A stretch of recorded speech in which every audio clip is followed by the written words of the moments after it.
Alors bonjour à tous, aujourd'hui nous continuons la lecture de la chaîne d'or et nous en sommes rendus au verset 6 du chapitre 5 de l'évangile selon saint Matthieu, que je vais lire.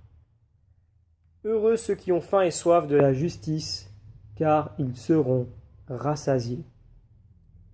Et tout de suite nous commençons avec un commentaire de saint Ambroise, qui, lorsqu'il commente l'évangile selon saint Luc dans son 4e livre, nous dit que « Après que j'ai pleuré mes péchés, je commence à ressentir la faim et la soif de la justice, car ce n'est point au milieu d'une maladie grave qu'on éprouve cette faim. » Notre Seigneur ajoute donc « Bienheureux ceux qui ont faim et soif de la justice. » Et au sujet de cette justice, saint Jérôme nous dit que il ne nous suffit pas de la vouloir, mais il nous faut souffrir la faim de la justice. Expression figurée qui doit nous faire comprendre que nous ne serons jamais assez justes et que nous devons désirer toujours plus ardemment les œuvres de la justice. Saint Jean Chrysostome nous dit à son tour « Tout bien que les hommes ne font point par amour du bien lui-même n'a point de valeur aux yeux de Dieu. Or, on a faim de la justice lorsqu'on désire vivre selon les règles de la justice divine.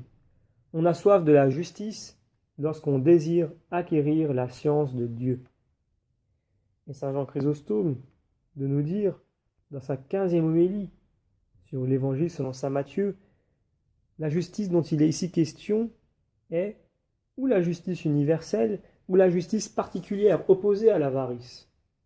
Le Sauveur va parler de la miséricorde, il nous enseigne par avance comment nous devons l'exercer. Ce ne doit pas être avec les produits de l'avarice ou du vol. C'est pour cela qu'il donne à la justice les caractères de l'avarice, la faim et la soif. Par rapport à cette faim et cette soif de la justice, saint Hilaire nous dit que à ceux qui ont faim et soif de la justice, il promet le bonheur, et il nous apprend ainsi que la pieuse avidité des saints pour la doctrine divine sera complètement rassasiée dans les cieux. C'est le sens de ces paroles, parce qu'ils seront rassasiés. Ils seront rassasiés, nous dit saint Jean Chrysostome, de l'abondance des libéralités de Dieu, car les récompenses qu'il accorde aux saints dépassent de beaucoup leurs désirs.